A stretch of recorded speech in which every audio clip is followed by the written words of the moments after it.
Hello and welcome to another episode of the Grow Sanctuary podcast.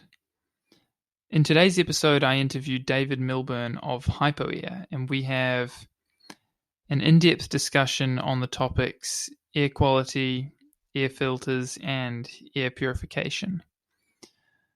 I first learned about this company in late 2017, and I've been using one of their air filters since last year. We start off with why you should even care about air quality in the first place. We go into some of the different types of contaminants and pollutants that can be in the air, and some of the different types of health conditions that are associated with low air quality. We then go into some of the different types of air filtering technologies that exist in the marketplace, because I think an area that's really confusing for beginners is trying to understand the different types of air filtering technologies that exist. We then go over some general factors to take into consideration if you're thinking of purchasing an air filter, then some current events that relate to the topic of air quality, which are the bushfires and the coronavirus. We then do a quick overview of the HypoAir product line and finish it off with a Q&A session with some questions from my Instagram audience. So that was the intro. Now let's get into the show. Here's the interview. I hope you enjoy. Hello, David. Welcome to the show. Good to be here. We love talking air quality. Awesome. Okay, so I thought the first question we could go over to get started is, why should people even care about this topic, air quality? Yeah, that's one that we wrestle with a lot, right? Because it's something that you don't see, touch, taste, or smell in many cases. But as more and more of us are discovering, we're exposing ourselves to so much, and we're actually ingesting so much through our air. So if you think about it as breathing an entire swimming pool's worth of air every day, that's what you're breathing. And that air is made up of a lot of things, some good, some bad, some natural, some unnatural. And you're taking that into your body. And so even if you can't smell it or see it, those things still exist. And so for us, we're trying to find ways to make that more tangible, to educate people on, sure, you can't ever smell a virus in the air, but you might be breathing it in. The same would be true of many chemicals or particulates. And those things oftentimes are points of stress for our bodies, if not points of exposure to something that can lead to something that's harmful. So at the very least, we have many clients that, they've been feeling poor for so long and they've never connected it to environmental exposure of the air. So the things that they're being exposed through the air is actually affecting, or at least making it harder for them to, say, sleep or to recover, or whatever it is. But it is intangible. So it's something that you have to educate yourself on. You have to be proactive with. But it's easy to overlook because we don't oftentimes interact with it in that moment and know what's going on. It can be frustrating. Yeah, totally agree. And it's sort of like with the EMF, non-native electromagnetic fields, they're invisible, and there's that not understanding, or not even able to acknowledge or see what's going on, which makes it difficult to think about and prioritize as compared to diet and food and water and these things that we can see. And I feel like another thing with air quality is it gets taken for granted. It just doesn't get talked about enough in the natural health, whatever you want to call this, alternative health community at all. And really, when you're thinking about where to get started with health, there's lots of different places you can get started. All context does matter, but instead of talking about maybe what diet or what food or what supplements, you breathe air, right? You drink water, right? Okay, so maybe you should optimize your water quality and your air quality. Absolutely. Yeah, it's one of those things where even for someone that's in it all the time, you can overlook. And if you have really, really bad air, now you take it seriously, right? Now you kind of realize what you were taking for granted before. but you also didn't realize how much you were consuming of these things that you weren't intending to through your air. But like you said, it's easier with something like food. You kind of see what you're eating. You can maybe do some research. It's a little bit more, something you can kind of get a hold of. But air, oftentimes, you're exposing yourself to many types of contaminants that may in the long term have a negative effect, but may not in the immediate be something that you can experience. Yeah, and with air, it's like there's so many, I don't know if it's more or the same as with water, but there's so many variables involved. Right. Location in the world, type of housing, type of paint Right. that got used when the house was built, Sure. type of insulation. And so it's so hard to give blanket advice, and also so hard for the things that are on the internet about health to kind of, you can't really do a non-comprehensive Sure. understanding of air quality because it's so complicated. Right. Yeah, and you hit on it right there, because there's been a tendency to oversimplify air quality by many companies in our industry, because it is complex. And a lot of the things we're talking about, they're just hard to think about. They get complicated. And so that's not an easy thing to communicate when you're like marketing a product. So they've dumbed it down so much, and tried to take like a very simplified approach to addressing it, as well as what the problem is. And that kind of leaves people misinformed and probably further confused. But yeah, and it reminds me, it's obviously, I think it's actually worse with air quality, with air quality products, filters, purifiers, because it's so much more complicated. But it reminds me of with some products, some health products, they talk about, it's zero EMF, and sure. they just throw that word around Sure. like, okay, are you actually checking all like 3 types, or there's more than 3 types? You actually, or is it just low EMF for this particular type at this particular distance? And it's that same thing, and I don't really know the solution to it, because I guess people don't have a lot of time to look into these things at a detailed level to get a basic understanding in order to have the deeper understanding. Yeah. It's like the unhealthy drink that includes vitamin C on the label or something. It's like, it's like, sure, that one part is good for you, but what about all the rest that you're like leaving out from the conversation? It's complicated. And so what would be some of we've got a structured sort of timeline of questions to go through, but what would be just quickly some of the health problems that you could say maybe in the short term of a bad air quality environment, and then maybe in the long term if you were in such a bad environment over many years? Sure. I mean, top of mind today, just from a conversation I had earlier, is subjecting your body to a lot of stress. Just that simple is the exposure to constant unnatural levels of contaminants is putting your body into a state of stress.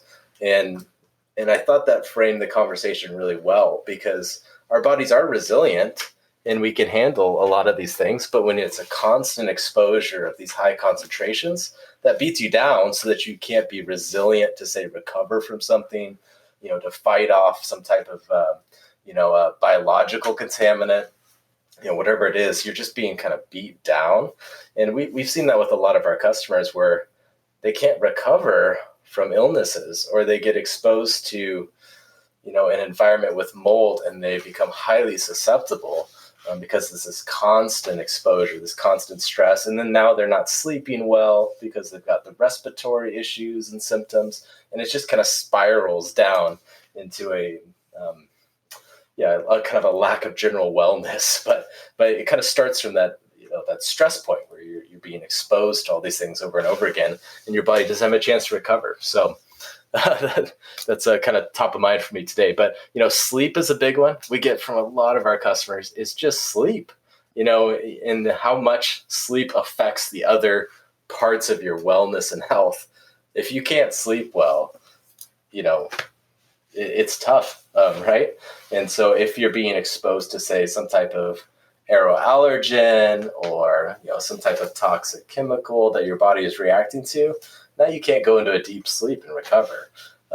Certainly with things like diesel exhaust, PM 2.5, these particulates can have major long-term life-affecting consequences. they've been linked to, expected lifespan, as well as, of course, things like cancer, lung cancer for sure, because these things are going deep into your lungs. Of course, many diseases, infections are airborne and, transmitted through surfaces that, we deal with as well. So there's a lot of different aspects, but like the biological, you've got the particulates, you've got kind of everything that you might be having an allergic reaction to in the air, whether it's something like pollen, or mold. So all these things are going to trigger your body in different ways. And sometimes it can have, severe consequences. And then sometimes it's just a general lethargy. You're tired. People describe a lot of these symptoms where every time they go to their office, now they kind of get like a mind fog, because there's poor air quality and they're being exposed to a lot of things that are kind of running their body down. Now they can't think well. So there's a lot of aspects to it. Yeah, and I guess with air quality, in the same way with, say, EMF or water quality, these really, really, and light quality, these really, really broad spectrum, wide range of effect areas of health to study. It's hard to pinpoint, this health issue was connected to this thing, and this thing helped with this health issue, because you might have a problem in some other part of the body, but when you get the air fixed, that alleviates some overall stress, which means your body's natural healing power can be diverted more to that issue you had. And so, like reducing exposure. Because like something like MRSA, it's a antibacterial resistant staph infection. You might have it on your body right now, but you're healthy, you're good, it's not a big deal. But if you're in a hospital, you've got injuries, you're kind of worn down, now you're exposed to it, and now you get an infection from it. But with someone that's sick, reducing exposure, we have people with Lyme disease, we have all kinds of kind of like pre-existing problems. Now the environmental exposure becomes that much more important to address. And I guess this is probably I could have used in the Q&A at the end, but maybe just on, because you're talking about mainly these effects. We were just talking about health effects. Like, I guess people are generally thinking internal, once it's been absorbed by the body through the mouth or the nose or whatever. But like, there can obviously be effects on the skin for certain types of people in certain circumstances, right? Well, I mean, the surface kind of element of our products is it is hard to wrap your mind around. But with our technologies, we're actually trying to kill something like a biological contaminant on a surface, be that a door handle or otherwise, because that is one of the areas we expose ourselves to. You touch something, it's on your skin, it's on your clothes, you touch your mouth, you touch your face. That's oftentimes how these things, transmit. And obviously there is also a lot of information that we're learning about how things are absorbed through your skin as well. So we haven't done, any specific studies on, say, MRSA on your skin and the effects of that. But, we know that we killed MRSA on surfaces, for instance. But it's all kind of part of it. But through the air, we're being exposed to so much. Obviously how we breathe, taking into our lungs is a big part of that, but that's, certainly not all. And, if you think about like, if you've ever been on a busy like street and a big bus drives by and you just get a bunch of stuff blown in your face and your eyes water, and it's like it's all that. It's just being exposed to your face, your nose, your mouth, your body. Yeah, I think like the nose really gets like hammered in the whole in all these situations.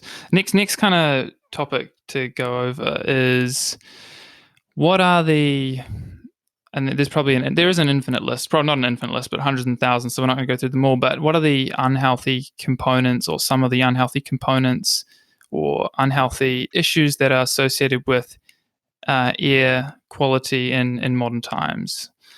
And I've got here, things like obviously mold, asbestos in old houses. There's, I think, PM 2.5 is a big thing coming from China to surrounding islands. There's sometimes nuclear disasters that have happened in the past. There's viruses. So. Yeah, absolutely. So one of the things to kind of frame the topic is that, we spend up to 90% of our time indoors. which is probably not healthy to begin with, right?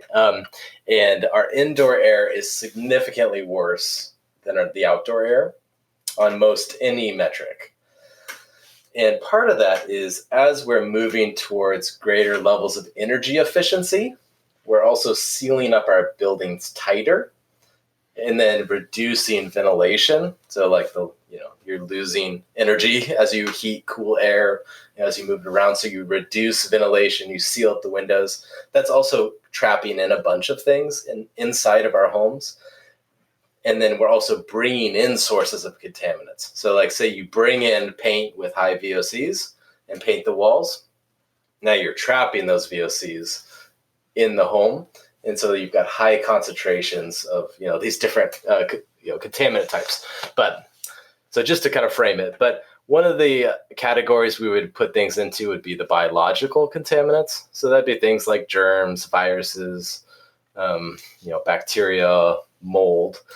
Something like mold is made up of both the actual mold spores, the dead mold, so that'd be like the physical particulates related to mold, and then the mycotoxins, so they actually produce a secondary metabolic chemical as they grow. It's actually toxins, chemicals that are going into your air. So the biological category also kind of drifts over into, say, particulates and chemicals. So it is a little bit multifaceted, but so you've got the biological issues, you've got the physical particulates, and that could be things like, diesel exhaust, particulates from smoke, dust. The smaller ones are the more dangerous ones in general. So PM 2.5 is thrown around a lot as a category of particulates that are smaller than 2.5 microns. So the diameter of a human hair might be between 50 and 100 microns. We're talking about things that are 2.5 and smaller, because like you mentioned, the nose gets hammered. The nose is a natural filter for our body. Well, these super, super small particulates go right through that filter, go deep into our lungs, and can even go deep into our bloodstream. That's how small they are. They just can travel right through all those natural defenses. And those are often associated with, say, things like lung cancer, because they go right past our defenses, and then now they're deep into your lungs or in your blood. And you're getting that through your air. So that'd be the physical particulates. And that could be, a piece of, our skin. It just sheds, right? Basically, we put off, human dust, basically, all the time. So there's pieces of things in our air. Some of those can be triggering. Some of those can lead to other problems. The smaller ones are the more dangerous ones. And then the last kind of category would be the chemicals. So VOCs, chemicals, odors. These are chemical compounds.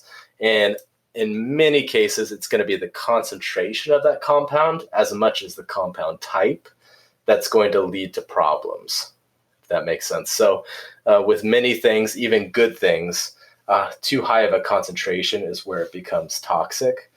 And in a lot of times, the VOCs in our homes, they're not good things to begin with. So the higher concentrations, become more problematic.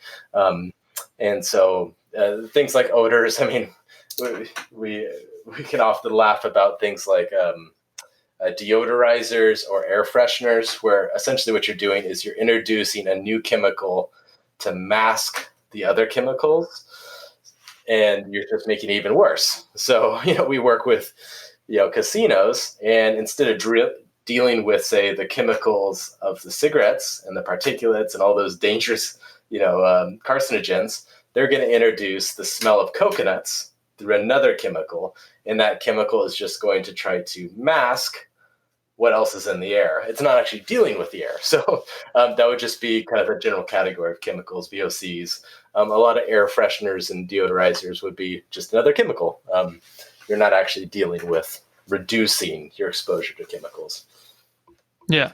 And you mentioned in there, I thought an interesting point, you mentioned that, in the past, obviously, over time, history, with humans give off, you said dead hair and, dead skin, and sure. Mm-hmm. There's these natural things as well. I don't know if you know, how did people manage that 200 years ago? I mean, some people wouldn't have done anything about it, but say, the people which could afford to do something about it, were there old-fashioned equivalents to clean the air, or?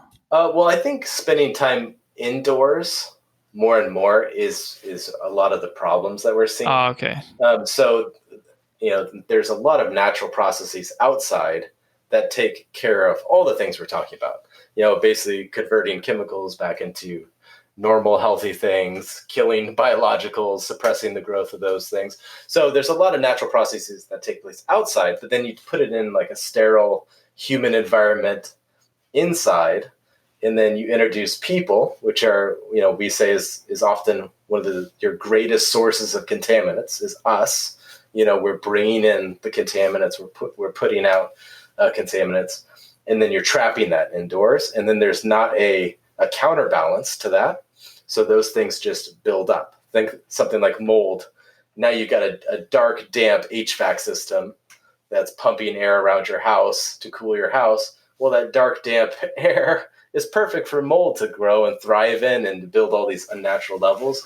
And you talked about things like, asbestos, building materials that we didn't understand the effects that they would have on us, for instance. So we were bringing all these things inside, trapping them, and then there's not, in many cases, something that's going to be dealing with those, reducing them in any meaningful way. Maybe you open the windows, which in some cases is good, sometimes it's bad, to introduce like cleaner air to, say, dilute the bad air inside. But sometimes your air outdoors is just as dirty. So it depends. But in many cases, our indoor environments have nothing that's reducing these problems. So they just kind of build up. Yeah, I guess in the old days, quote unquote, that we would have, for one, been outside more often, so less of this stuff, whatever it is, good, bad, or neutral, would have been inside in the first place, and then also all the building materials were more natural, and everything else was healthier. So that just even if there were minor issues, then overall it would have seemed like negligible or close to zero. Yeah, and there's definitely on the, I guess the less modern side, however you would categorize it, there's definitely issues there as well. So cooking indoors in many underdeveloped countries is a major health issue. So people, might, have like a fire indoors or, something along those lines. Yeah. Those can certainly have severe consequences as well. But, for us, the spending so much time indoors, sealing our environments so much, we were treating the temperature, but keeping everything indoors. And then we're introducing a lot of artificial sources of contamination. So yeah, it's a good question. I've never thought about that for a few hundred years. Yeah, I mean, I guess it's some people kind of idealize like the past, but I actually you mentioned a good point that there's probably problems back then as well. Even aside from the people who weren't had proper cooking setups, there were definitely problems then with the materials. So we can always improve. But another thing I thought of, I probably should have prepared this question better, but leaky homes is a massive topic in New Zealand. I don't know about Australia or the US, but it's just something to do with the way the builders built things, I think 30 or 40 years ago, and there's been quite a few problems. And the older homes were actually good. The homes that were probably 70s, 60s are fine for it on average. So that is mainly to do with just water getting in, right? And then darkness plus water mold, right? So I'm not as familiar with New Zealand. So the leaky homes could mean quite a few things. Bad pipes, bad construction. We work with really nice buildings in the Middle East, for instance, that were built extremely poorly when it comes to how they pressurize the building. And this is outside my expertise, so I couldn't really tell you how all this works, but how the buildings are pressurized, the humidity from outside basically travels right through the walls. And so the walls just get black mold like crazy. So the humidity just passes right through them, and they have major issues, even though they're the super high-end skyscrapers that they just built like a couple years ago. So all that to say, mold, at least in the US, is in almost 100% of homes and buildings. The statistics are very unhelpful in that aspect because it's so common. It's such a common issue that our buildings have some sort of leak or mold. And then because of the dampness, the darkness, they can be perfect little environments for the mold to grow. And depending on how your body reacts to that, say, that type of mold or that concentration, the statistics in the U.S. vary depending on who you talk to. Somewhere between 10 and 30% have an allergic reaction to that mold. So you've got maybe 5 roommates living in a flat or something. One of them is deathly ill, but they're all being exposed to the same mold because of, his body's reacting a bit differently.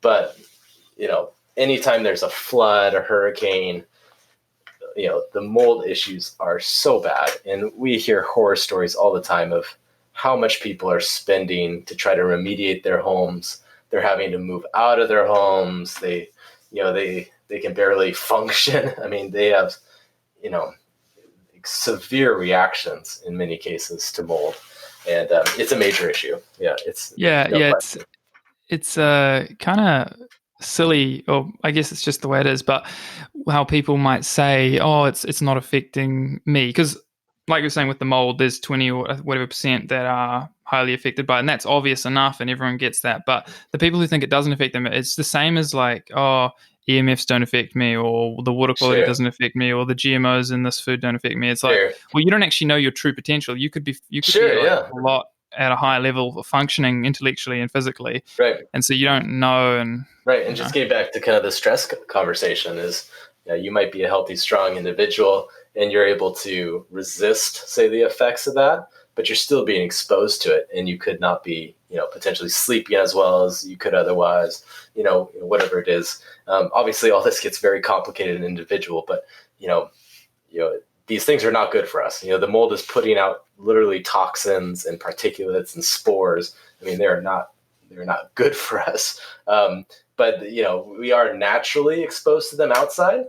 But the concentrations indoor is often where the problem comes in. So when you just said, so we're exposed to them naturally outdoors, are you talking about, say, you go to a forest, which is, very woody and shady, and there's dampness and there's some fungi growing or whatever.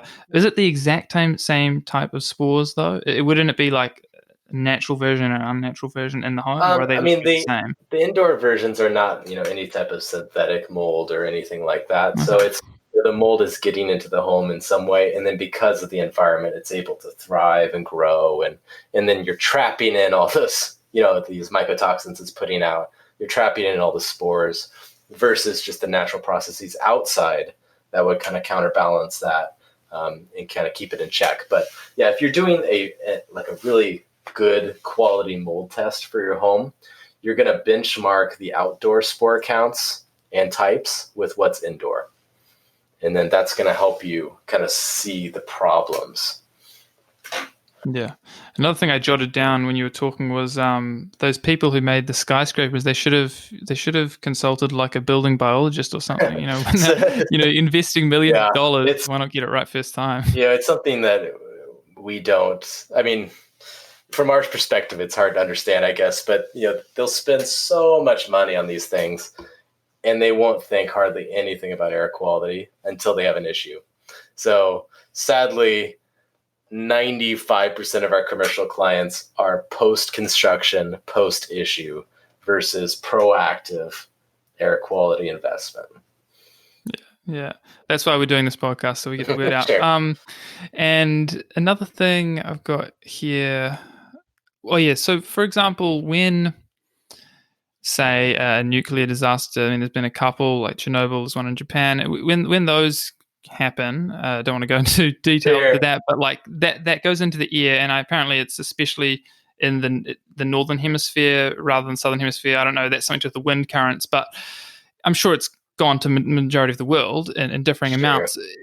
Your filters probably haven't been specifically tested on that, because that's such a complex degree of toxicity, though, isn't it? Yeah, that's not something we've really tried to address yet with technologies. I mean, the radiation is going to be when like the nucleus becomes unstable, and I mean, there's a lot of research coming out about that, and things like radon, and there's some tests that you can run, but there's a lot for us to know, right, about how these very powerful processes are going to be affecting us in the long term, and I think it comes back to the same conversation in many ways, is when you're exposed to super high concentration of these things, your exposure, say, in front of a microwave when it's running, when you talk about something like EMF, like the concentration is so high that, there's a lot to learn about its effect on us. Yeah, definitely. But yeah, sadly, none of our technologies or products have been designed or tested on anything related to like the fallout, say from Fukushima, something like that. Yeah.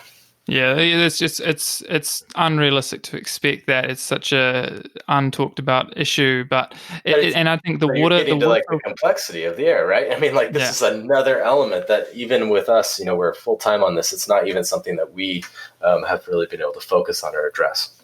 But it's the same with like the water filter companies as well. I mean, I don't know them all, and there's one out there that's onto this aspect with their water filters, but one of the quite popular ones I'd heard of, even they admitted that their one doesn't exactly address that particular issue to the degree they'd want. Sure.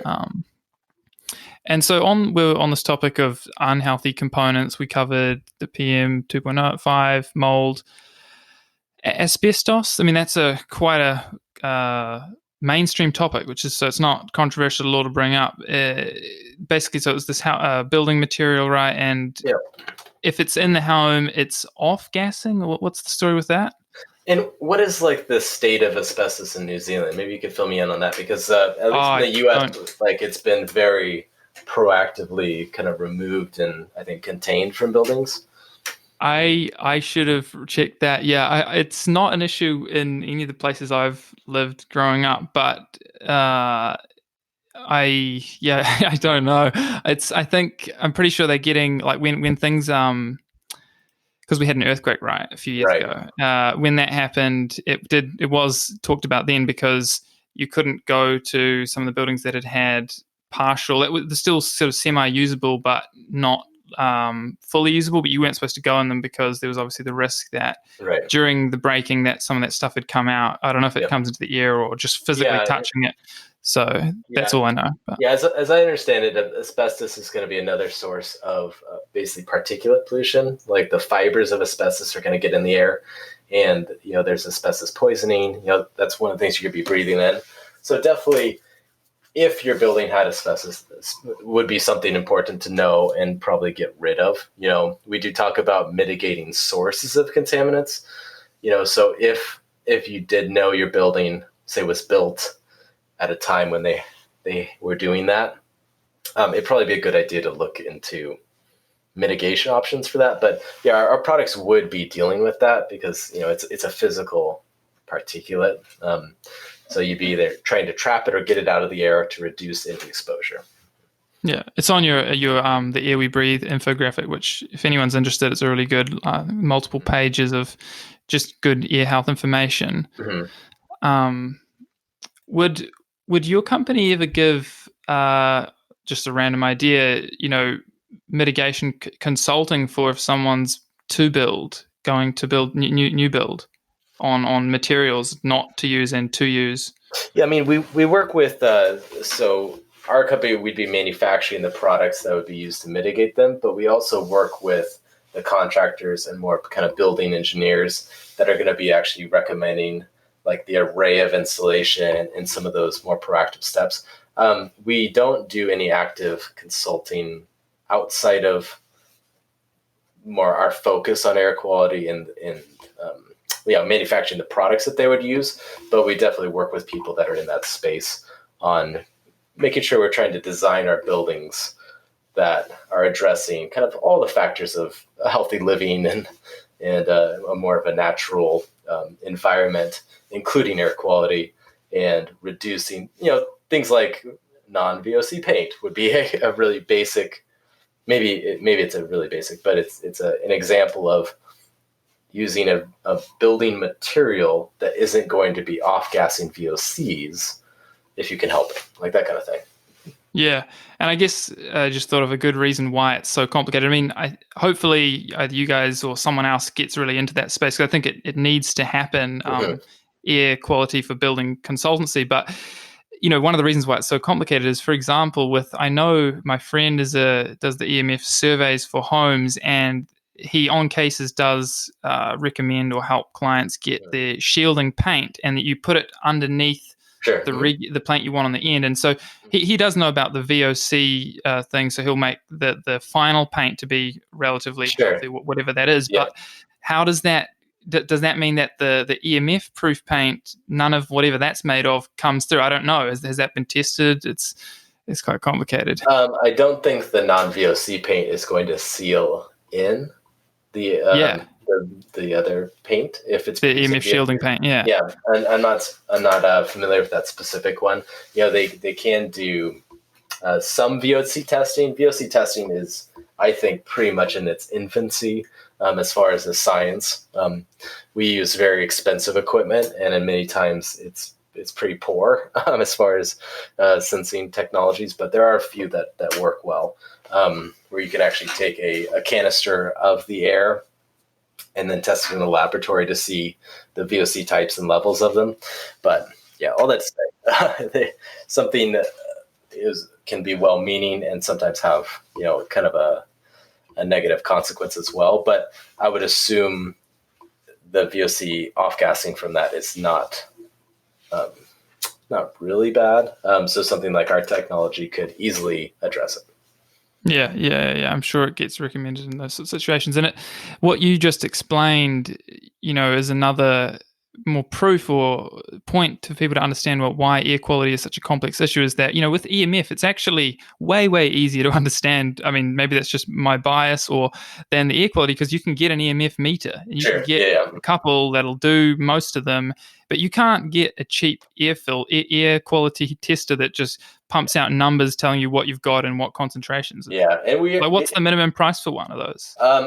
We are actually working on an affordable quality sensor that can give you some actionable data. But I can tell you that we've used multi-$1,000 VOC sensors that can't pick up VOCs in a casino. And a single cigarette's putting out somewhere around 2,000 different types of VOCs. And yet the highest end little handheld sensor in the market can't pick up any parts per billion.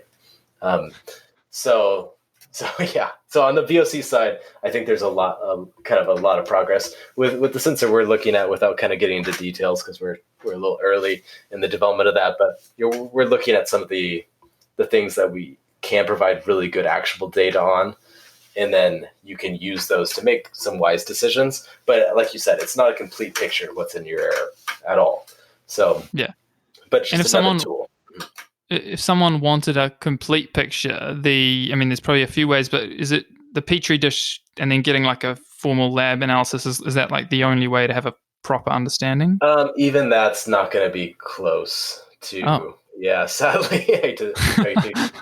Petri dishes are actually pretty low on the spectrum.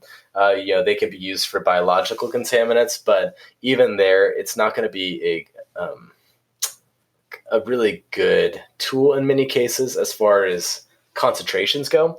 So you can show mold and you can analyze the types of mold there, but you're going to need to use like cassette testing, which is going to be kind of capturing more volume of air to get you both the types and concentrations as analyzed by a lab. But I have a client personally in the aerospace sector, and they spent $15,000 on a single room using in-house tools and staff, and they couldn't even find the one thing they were looking for. So sadly, air quality testing right now is still very, very expensive.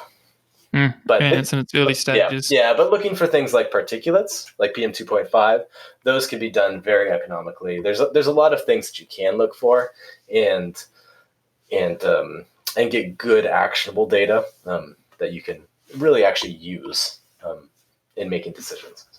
Yeah, so I guess it's again like the EMF thing and like water quality. People saying, "Oh, it's good water," or it's low EMF. Like you're not going into which type, or you're not going into which component of the water. And so, for those, like there are international websites which do air quality levels, and they adjust them to each day. What do you know what type they're testing for? It must be the easy to test type. So there's a lot of them out there. We are kind of leaning towards an association with breezometer, and I'm not even sure the exact pronunciation of it, but it's an Israeli company that is taking a little bit of a different approach where they're trying to layer over different data sets to come up with a pretty good dynamic, actionable data, because a lot of what you see as far as like outdoor air quality is going to be like a single weather station for a city. Well, that's just one point of data, and that's not real helpful because the air quality down the street from that is going to be very different. Or the air quality, at the intersection, the busy intersection by the school is going to be very different than that weather station, that single point of data. So Breezometer is going to take something like traffic data, satellite imaging, like everything that you can know, and then they layer it over so that you can come up with, here's a pretty good estimation of these factors outside of your home right now. Yeah. And we find that to be maybe a little bit more practical. But yeah, like a weather station is going to be tracking a bunch of things like, CO2, ozone, sulfur dioxide. There's a lot of things they might be tracking, and same with satellite data too. So you can find some good stuff out there. But the ones that rely on a single weather station, though, it's not really helpful for you in your life, because, and we've worked with some of the kind of the companies on the forefront of that, the ones that are coming up with, somewhat, I don't know, micro sensors that you can put, say, on every block of the city, and you can track the air quality there, and you kind of create a grid. Well, those are pretty darn expensive, but what they're finding is, the difference between rush hour and non-rush hour at one intersection versus the intersection down the street can be very significant, very significant. And then you mix in, okay, you're going to go for a run on the street at rush hour. Now your body's exposure is through the roof because you're breathing in so much more, and these various contaminants are at 50 times what they were an hour ago. Whatever it is. So the kind of the street level data in real time is really important for people. And one of the questions we get is, should I open my windows? Is that going to be helpful? And the answer is always, it depends, right? It depends on where you live, what time of day it is, what time of year it is, if there's a wildfire outside, if it's rush hour, if whatever it is that's going on. You have to make those decisions in real time on, is now a good time to open my windows, right? And a lot of times, yeah, it's totally fine. But if you are opening your windows, say during like a pollen season bloom, now you're introducing all these allergens. Or if you're opening it at rush hour, now you're introducing all these, diesel exhaust and pollutants and VOCs. So we're trying to find ways to equip people to make more practical lifestyle decisions that can help them with air quality. So. Yeah. And I think the easiest way, or one of the easy ways, I guess, that I've said to people if they're interested is, just looking at just straight population density and Sure. and then the amount of nature around you, and then the absence of any sort of accidents that have happened, Sure. or power plants or whatever. Yeah. But you cannot. Most people can't just move. So right. that's where the filters come in. Yeah, and we definitely do not want people being afraid of their air. Like, we want them taking proactive steps, being smart about it. Like, as more and more tools give you access to data in real time, don't go for a run, next to a street at rush hour. Don't open the windows when there's a wildfire. I mean, like, some of these are pretty maybe obvious, but a lot of times people have not connected the dots on, how these things can be affecting how they feel. Yeah. All right. So next sort of broad topic, I think for education purposes, like we've been going so far, I think people are getting a lot out of it, is some of the types of air filters / air purifiers, because both those words just get thrown around and sort of sometimes interchangeably. I'm not sure if they're accurate or not. And so some of the ones I've got listed here, we don't have to go through all of them. I just got them off the internet. There's fiberglass filter, polyester and pleated filter, HEPA, washable air filter, air ionizers, carbon air filters, UV light air filters, electrostatic filters, negative ion, I assume that's generators. And then the last one I have here is ozone. So maybe let's go through them. I can remind you of where we're at on that list. If you, or could we just go through what is it? Is it matter, or what's your take on that quality? No, absolutely. And that's a pretty good list. And, one thing I would just frame the conversation with is this is another place where it doesn't get complicated and confusing. And, just reach out to us with questions, and, a lot of times someone will ask me about a product or a technology, and I'll go on the website and I'll be confused because they've taken a technology that's pretty basic and wrapped it in with so much marketing that it seems like it's something else than it actually is, if that makes sense. So the first 4 or 5 of the things you mentioned, I'm going to put into a category of physical filters. And so something like a HEPA is going to be a high grade physical filter. So a HEPA is a rating system for how efficient it is at dealing with those really fine particulates. There's at least 2 other main rating systems, but it's still the same kind of product, but you're just you're looking at the efficiency and the quality in a different way, whether it's a pleated filter or you'll see things like Merv, so like the Merv rating of a filter. And so I like to think of it as like a chain link fence. So depending on how porous those little links are in a chain link fence, that's what can go right through it. But otherwise, all that filter is, it's just trying to trap things. So you're just trying to get it caught on that filter so that it doesn't go back into your air. So it's kind of just like a vacuum for your air. And that's so it's just catching stuff. Just trying to catch stuff. Yeah, exactly. Yeah. So the best HEPA filter on earth is not going to trap a VOC. It's not going to do anything with a VOC. And so that kind of gets to some of our conversation earlier where it's like they can make these really bold claims about how efficient their HEPA is or how pure the air is, but it's not even trying to tackle entire segments of the contaminants in your air, right? So it has no effect on something like VOCs, most viruses, many bacteria, many components of mold. It can't even touch, right? So the physical filters are good. We use them in some of our products. So we have filterless and filter-based products. But if you think of this physical filters as trying to trap physical things, that's kind of, I think, what you need to understand. So with something like mold, if all you have is the greatest HEPA filter on earth, what you're doing is you're just trying to trap the mold spores in the HEPA, and then you're feeding it more organic material so the mold gets to grow in your HEPA filter. And then it's putting out mycotoxins, which the HEPA has no effect on. And then it's continuing to just produce and grow in your HEPA filter, right?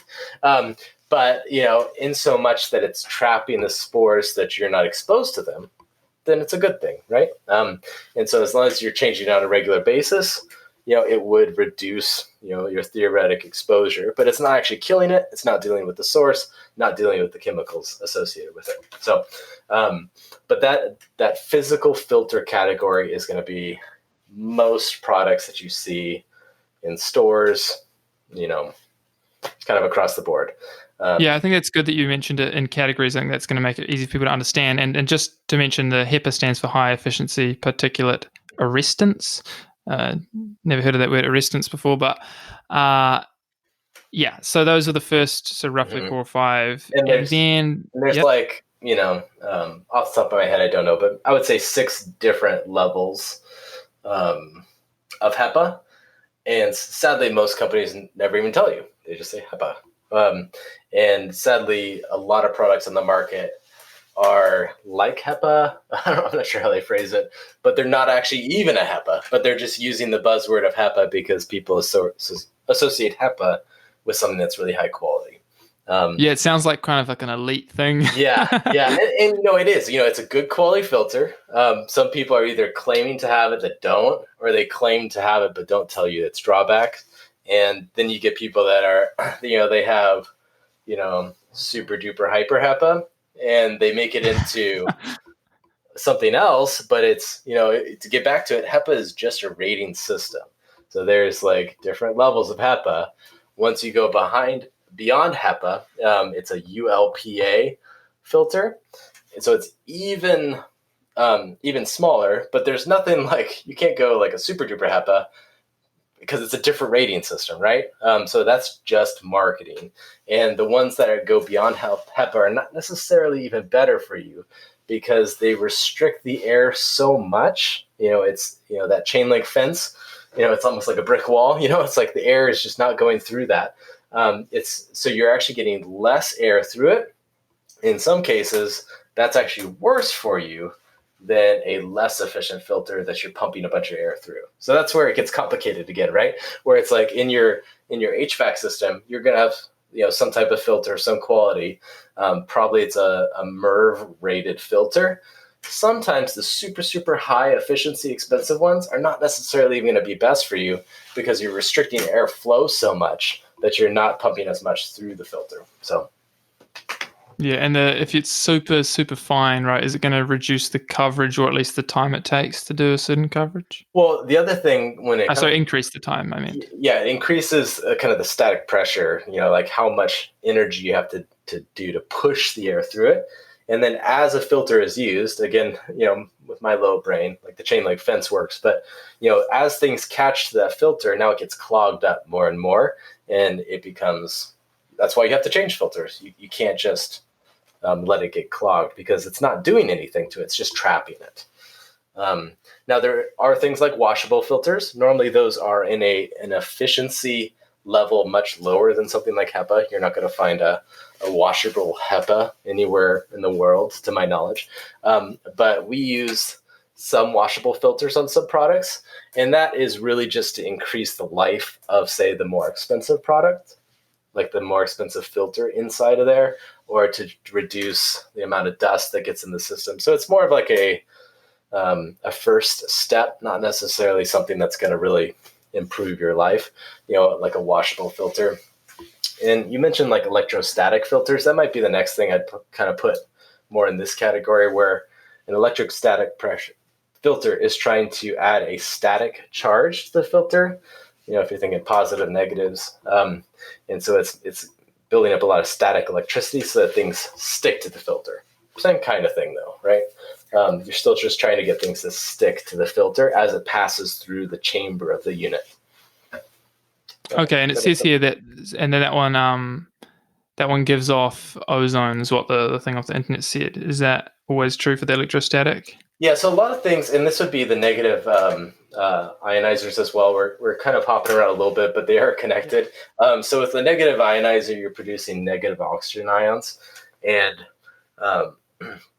so the negative oxygen ions wanting to bond to things. So that's actually how ozone is naturally formed in Earth's atmosphere. So as sunlight reacts with oxygen molecules, so O2 in the troposphere, it's going to break it down into O negative, which likes to bond to itself. So O negative, so ozone is O3. So there's 3 oxygen molecules. And ozone is a reactive substance. So electrostatic being, a lot of times, it's going to be producing like a negative charge, and then that's going to be bonding to itself through the the negative oxygen ions. And that's what's creating the cascading effect of unwanted ozone. So, okay, yeah, because that's the thing. Yeah, you don't. That's an issue with some of these. Is right. They give off ozone, which some people are sensitive to. Like, because I've got the ozonator from Sota, which you can use to make ozone water or clean vegetables or whatever.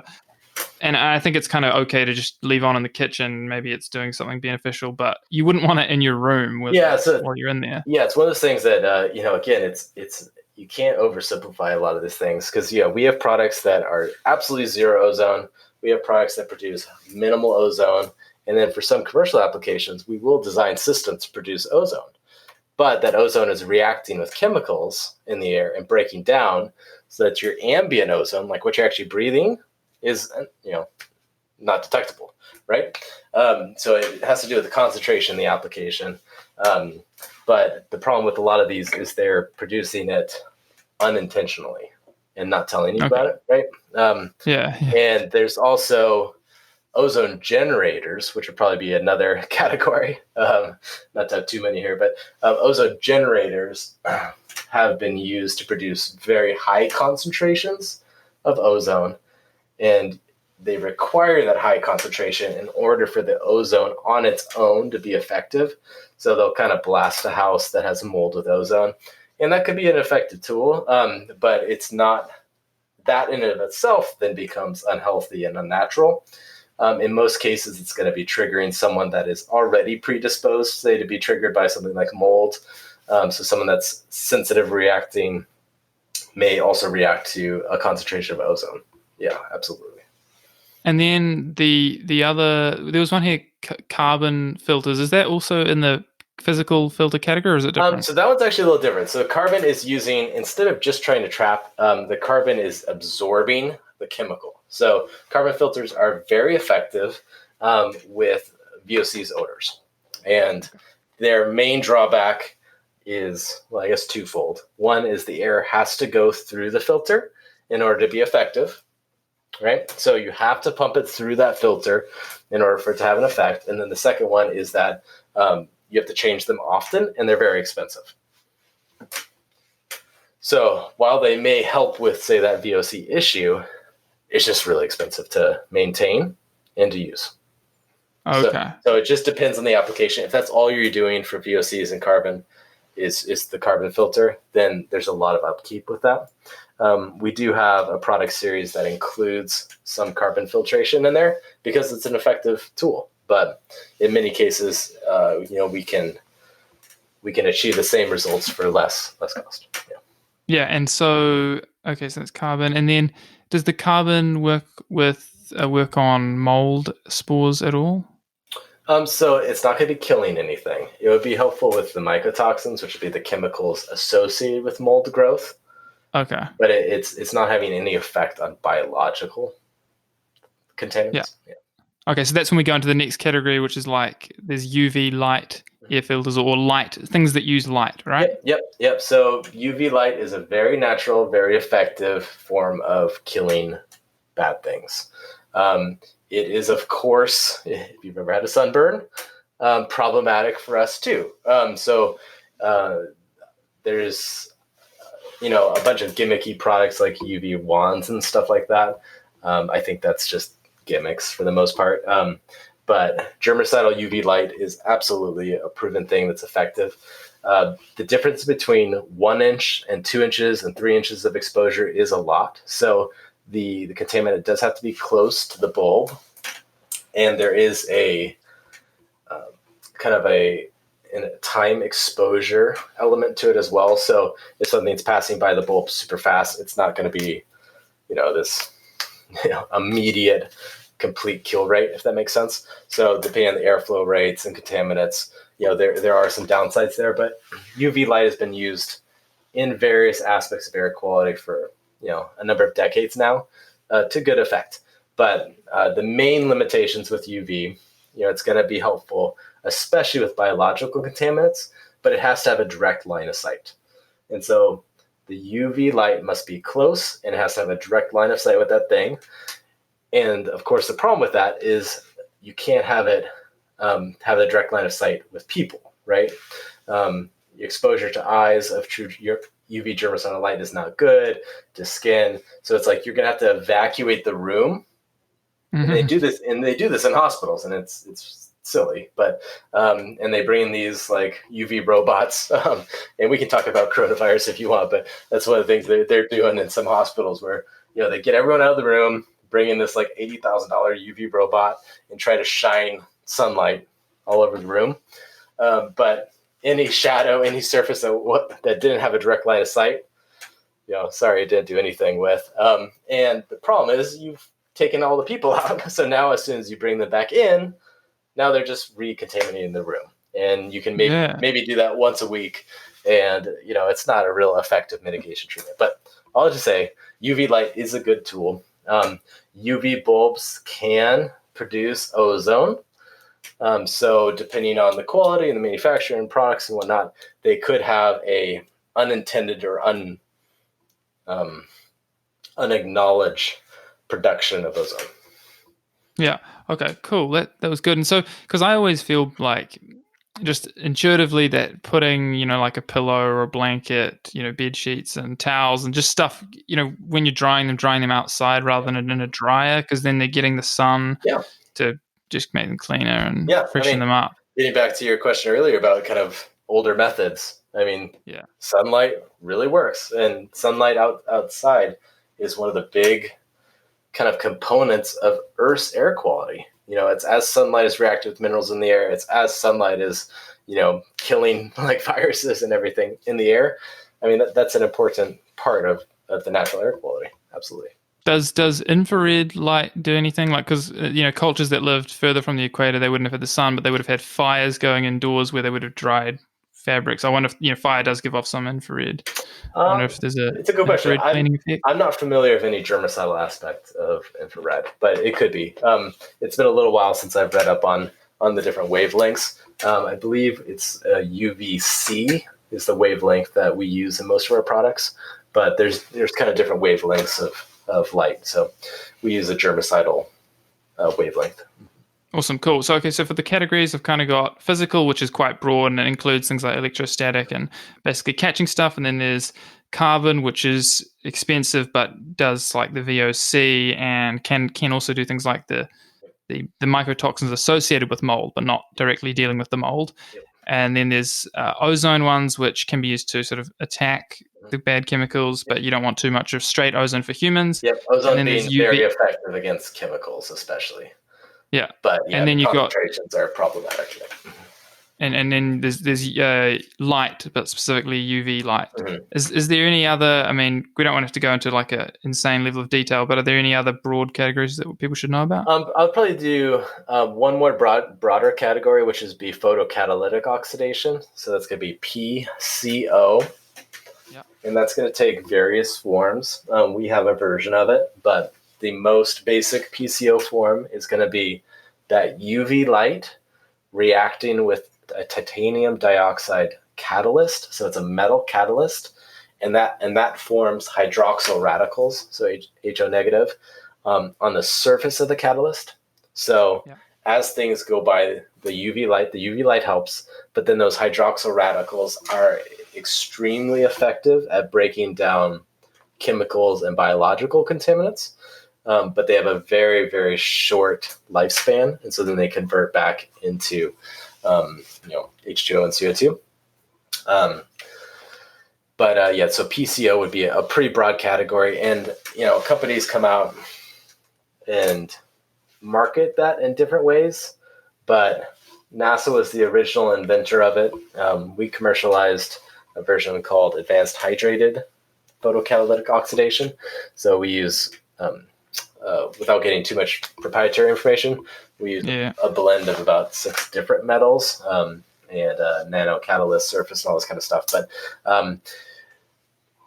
the most basic category is PCO. So that's going to come into a lot of products that are going to claim to have some very revolutionary new extraordinary thing. Oftentimes it's just PCO, and I don't want to name drop right now. I know who you're referring to, but there's a few out there that come out every couple of years and sell something for a bunch of money, and it's a really basic form of PCO in many cases. So. Yeah. Okay. So the PCO is probably sounds like the most interesting to me so far, and it's sort of like light reacting with a special type or combination of metal that is inside the filter. Yep. And that reaction makes something on the metal, which the contaminants go past and get dealt with. That's exactly right. Yep. And so then depending on how it's set up, that cascading chemical reaction can either stop right there with the hydroxyl radicals, or it can continue. So with ours, we continue it a bit further. Very effective against VOCs, which would be the chemicals, and then biologicals. Yep. But no effect on something like particulates. So but that's what you've got the physical filters for. Yep. So there's different kind of ways of tackling those physical filters. And then the last category, unless I think of something else, but the last category that we use is we have a technology called polar ionization. So getting back to the conversation about negative ionization, that's O negative. with polar ionization, we're actually splitting water vapor, so H2O, into both negative oxygens and positive hydrogen. So unlike negative oxygen, which bonds to itself and creates ozone, polar ionization is zero ozone producing, so it never cascades into ozone. And instead of actually building up static, with like the electrostatic filters, it actually eliminates static electricity. So it's, while it's very similar, it's actually quite different in how it actually reacts with the environment. But the really important thing that we find with that technology is it's able to dynamically, in the air, get particulates that are otherwise extremely dangerous, the PM2.5, and get those to group together to the point that they either fall out of the air or they attach themselves to a filter. So with a product like our iAdapt series, we're combining the polar ionization with the highest grade of HEPA, H14, by the way. So that's the rating system again. And so by that, combining that, you get a very fast speed of removal. But at the same token, we have, actually in Australia, kind of near you guys, I remember a case study where they put only polar ionization in the kind of the AC unit of a like a 2-bedroom apartment that had severe black mold, like all over the place, and no physical filters at all, and just the polar ionization removed 97% of all airborne spores in like 2 weeks. They sealed up this place, dark, damp environment, full of mold, and it got rid of 97% of the spores with no filters at all. So we find that to be a really effective tool in our arsenal. A lot of our products now have it now, is some form of polar ionization. So that's epic. Yeah, I remember hearing that on one of your other podcast appearances, that same story in Australia. So before we move on to the next topic, so just in summary, and you're not being held to that this was exactly the full list, but I basically got physical, the ozone, carbon, light, PCO, polar ionization, and then there's proprietary things going on that companies don't have to release because it's obviously what they've developed. Yes. Yep. Cool. Yeah, I would say those are the main categories. Yep. There's a few others out there that I'm trying to think what they're called, but it's mostly flashy marketing that doesn't mean anything.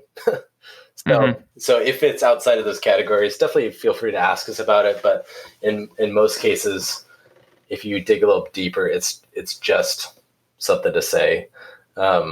It's just something to be different. It's not actually a different technology. Yeah. I think that's good that we covered that, because that makes it clear to a lot of people, because a lot of people know about the different stages of a water filter, but not people don't know about the different types of air filters. So the next thing I thought would be good, some current events. We had I think the major one is the coronavirus, but let's quickly just dive into how forest bushfires, like there's California, right? And then there was some in Australia, which are ongoing. Yep. What's sort of the main toxin that comes out of that gets into homes? Yeah. I mean, sadly, with something like a lot of the fires we've dealt with, it's not just burning wood. It's a lot of things are burning, right? So there's entire buildings, homes are burning. So, I couldn't even begin to tell you everything that's in that. But the air quality, the difference in air quality between, say, San Francisco before and during a wildfire is, extreme. So like they went from pretty decent air quality to worse than Beijing because of, wildfires. And so you're burning all these things, all the chemicals, all the particulates, just all that combustion. And then that's going into the air, and that's what you're breathing. So thankfully we have had many good testimonials from our customers as far as the efficacy of our products when it comes to wildfires. But, it changes the entire makeup of the air for cities. I mean, it's pretty amazing. And I know, Australia's had to deal with some really horrible, fires, of course, but the air quality aspects of that can be very severe. I guess especially because, you pointed it out that there's homes and other things, not just wood. If it was just straight wood, there would still be problems associated with that. That would be like traditional times. Heavy particulates, like that kind of stuff. But it's still not good. But when you've got like cars and homes and paint and like I don't even know like where to start with all that. I mean, like there's so much that is being burnt, and then that's all going into the air.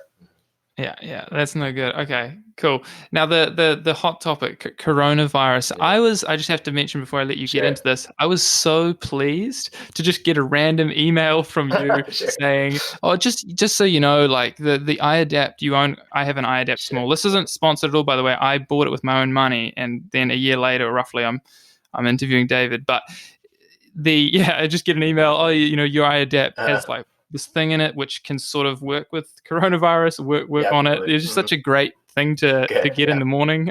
Yeah, that's good. That's good. Yeah, that was our hope. We reached out to a lot of our customers and just let them know, this is back when it was kind of first starting that, hey, there's not a lot that we know about this new strain, but we've had tests with MERS, which is an even deadlier version, at least so far, and SARS, where it's extremely effective. And so kind of rest at ease, this is serious, we're monitoring it, but our technologies are effective, with these type of strains.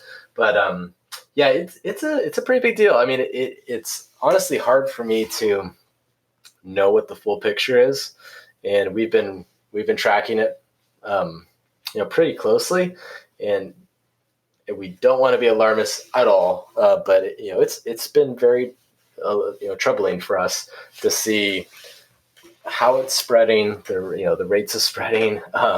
Obviously, of course, the human toll and the economic impacts are really bad as well. But the Chinese government just admitted that it is airborne, like a day or two ago. So it's not just spreading, say, from you sneezing on a door handle or something like that, and then they touching it. It's doing that as well, but it's also spreading through the air, and that's very troubling with something like this. But yeah, when it comes to our products, we actually had a test done, let's say 2 years ago, on live MERS coronavirus. So it's the Middle East Respiratory Syndrome strain from camels. And when we had a South Korean medical distributor wanted to do the study, they were going to fund the study, and we told them, no way, you can't do that. You can't do tests on live MERS because it's like one category below Ebola. Like there's you have to have a very high-end laboratory to even have live MERS. So we actually told them no, but they asked us to look into it a bit further, and we're glad we did, because now we've actually done studies where even though we're air purifiers, we've shown that if you bring MERS on a surface and then turn the air purifier on, so it's already on the surface, and we can kill 99.998% in just a matter of hours. That's the iAdapt series, right? That would be the APCO technology. So inside of the iAdapt would be the APCO technology. And then the polarization has also been studied with SARS through a kind of partner of ours. But, when you look at, and the iAdapt actually was studied with, most recently with airborne H1N1. So, a different, obviously virus. But if you talk about a very contagious airborne virus, it was actually studied with airborne H1N1. But the technology is able to kill what's in the air, what's on surfaces, as well as what passes through the chamber. Okay, and so I took two little sort of notes there. One thing to point out, like you're saying, it is very sad what's going on, and to me, it kind of what's really clear is that this is one of those downsides of a massive like globalized economy or super globalization, because things just spread like wildfire. Right. And then the other thing was, so which category would this sort of air filter? Which category of air filter would be dealing with this? It's because it's a virus, so it's so something like a PCO or the light. Yeah, something like a HEPA is going to do nothing, sadly. Yeah. The UV light is going to kill an airborne virus that goes through the chamber. But you're going to need something like APCO and polarization to deal with it proactively outside the filter as well as on surfaces. So with the SARS outbreak, they found SARS, and SARS wasn't as contagious as this. But they found SARS in the hotel of one of the patient zero type guys months later. And this might get a little graphic, but it's from him going to the bathroom, and that was aerolizing the virus, and then that was going through like the HVAC in the hotel, and it was able to survive for months. In this case, they're saying I think like 9 days. So I really don't know how it kept spreading in the hotel. Maybe it was inactive at that point, but they saw one study where there was like a couple high rises or low rises, and in one of them they were having diarrhea, and it was aerolizing the virus, and it was blowing to the other building through the HVAC system, and then people were getting sick in the other building, and it's kind of messes with your mind a little bit. But when you're actually aerolizing these kind of droplets, these little liquid droplets with the virus in it, now those things can float around, and whether they survive in the air or they go to someone else and then that spreads, it can be troubling to say the least. And APCO, that's your proprietary type of PCO? That's right. Yep, that's exactly right. Mm-hmm. It was branded by engineers, who developed it. So it's a mouthful, advanced hydrated photocatalytic oxidation, but that is what it actually is. That and the polar ionization is very effective, with the biological contaminants. So. Yeah, and we'll get up the page in a moment and go through the products, but because that's the thing with some, or I don't think it's all of your product line, but some of them they literally do the two things. They're bringing air in and cleaning it, and then they're also putting out beneficial things as well. Right. Yeah, and we're trying to replicate all those natural processes outside, inside. So that's kind of the main kind of concept with a lot of these things. But as we went through a lot of those different categories of air filters and purifiers and sanitizers, most of them are not bad at all. They just have strengths and weaknesses and limitations. And so for us, we don't really believe in like a silver bullet, one size fits all technology or product. We try to combine the best of the best as well as our own to provide the tools that are the right fit for that specific individual application need. But I mean, sadly, if you talk about something like coronavirus, if you go to any hospital in the US, any emergency room, any urgent care, I don't think they have, in 1 out of 1,000, maybe they do, have any product of any type that even claims to kill germs in the air or on surfaces. Like, I don't think they have anything, nothing. There may be cleaning the high-touch surfaces, so like door handles, things like that, manually, maybe once a day, maybe more. But like our products are used in hospitals, but not in the majority of hospitals. And almost no waiting room that I'm familiar with outside of some of our customers are going to have any technology to mitigate the spread of something like a virus proactively. Instead, they're going to wait to do a sterilization, use some type of disinfecting chemical or bleach or whatever it is. And then you have one instance of sterile, like there's nothing there. But then as soon as someone that has the disease, as soon as they're in the room again or touching that thing again, now it's dirty until you clean it. So, we're hopeful, you mentioned like the globalization, the spread of these things. We're hopeful that in the future, every airplane is going to have technology like ours. Every airport is going to have technology like ours. But right now, if you look at the simulations for what happens when someone sneezes on an airplane, it just gets recirculated over and over again. And there's nothing in that airplane to kill that at all. Nothing. Yeah. So it's like, in terms of like public health, we really just need to get like those main four, like the air quality, the water quality, the lighting, and the EMF. Like kind of, if they're just managed to just even just to a low level, we would, rather than zero like we've got now in most cases, then we would reduce a lot of illness and suffering. Yeah. It's sad for us, and honestly, we feel like a lot of like obligation in a lot of times to do a better job of educating people, because it's like there's not even a competitor that's claiming to do it in that instance. There's just nothing. They're not doing anything. To do what? Like to mitigate these things. Like in hospitals, airports, in many of these places, there's nothing. I mean, as a personal story, I mean, one of the worst days of my life is when my older son had a kind of an unknown illness. It's just horrible. Just one of those bad things. You hate to see kids sick. And we had to go to Chalk Children's Hospital emergency room. And my son looked like he had the plague. I mean, like he looked bad. Like he was like 3 years old, 2 years old, just like his entire body like broken out. We had no idea what he had. And so they sit us down with maybe 50 other families in the waiting room. And we're just sitting there and he's like sick as could be. We're worried to death. But there's nothing in that waiting room protecting them from whatever he has, and nothing protecting us from whatever, whatever they have. And after we got up and left, no one cleaned the chairs, nothing. And that kind of always just stuck with me, because I know the air purifier that you have in your home can kill like all those bacteria and viruses, and but there's nothing there. There's nothing there right now.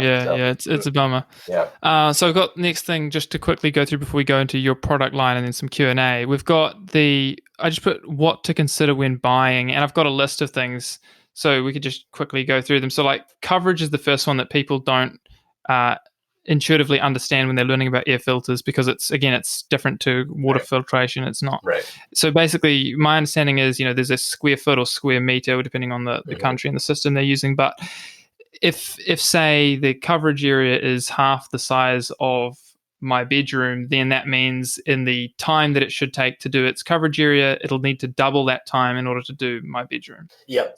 In general. So with we give square footage recommendations on our products as a necessary practicality, but it's not really a clean cut line, because if, for instance, the same square footage as your bedroom and you've got bad mold and you smoke cigarettes in there and you just painted with VOC paint, it's a very different scenario, right? And so it's also the contamination level as well as the kind of the needs of the individual. And then you mix all that together with how big the space is and the airflow within that space. So, we wish it was very clean cut, but, if someone, if you have two homes that are exactly the same and one person has bad mold, obviously the square footage is not necessarily the best recommendation for how powerful a unit you're going to want to get, right? Yeah. I suppose another thing is like what's being introduced at this hour or not at this hour. Yeah, exactly. Yeah, 2 times in this 1 hour. You can't take all these things into account when. And, I mean, you guys have to give the recommendation, like you said. I mean, not recommendation, that info to be clear and give people a ballpark figure. But that is really all it is. It's a ballpark figure. Yeah, it's a ballpark figure, at least to start the conversation with. And we do encourage people to read up, but also reach out to us with questions to kind of help kind of walk you through that process. But so it's going to have, you have to weigh your scenario, your goals, and then what's practical for you. Because yes, it would be wonderful if everyone had an iAdapt in every room, but it's not practical for most people to afford that. So we're going to have solutions that are going to give very broad coverage with little to no maintenance, and they'll just take a longer to do it. So with something like the iAdapt, now you're going to introduce the speed of removal. So it's extremely fast. So you're going to get rid of things extremely fast. But we have other technologies that can take longer, cover large areas, and be more affordable. So a lot of times, you're going to start with a single unit, and maybe that's good, completely good for your goals, and you greatly improve your, whatever it is, the scenario that you're dealing with, the goals you're trying to achieve. Or maybe you're going to have a few different types of units depending on how big your home is or the different environments where you find yourself. So it could be a mix of different tools in order to achieve the results that fit what you're going for.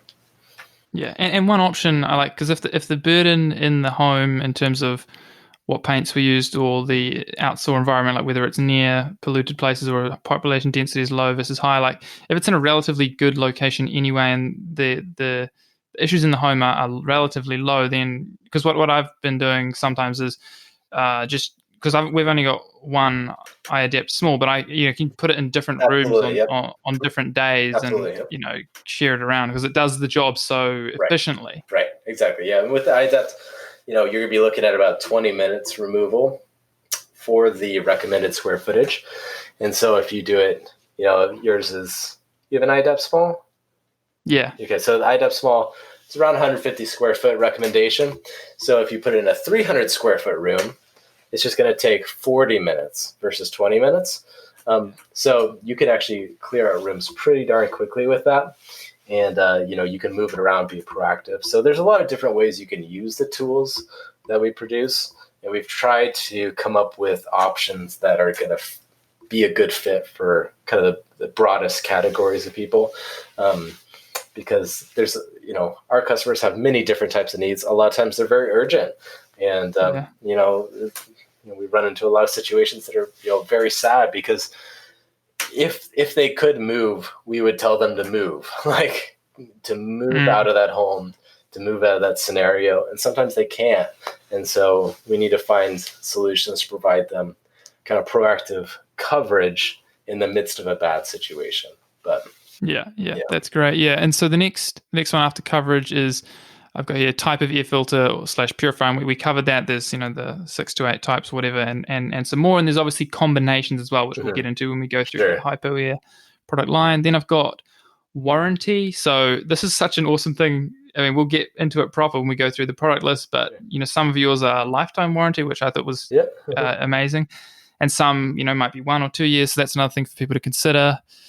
Then there's the replacement frequency for parts. Mm-hmm. And then the size of it, is it convenient for your room or not? Maybe it's cramped or something.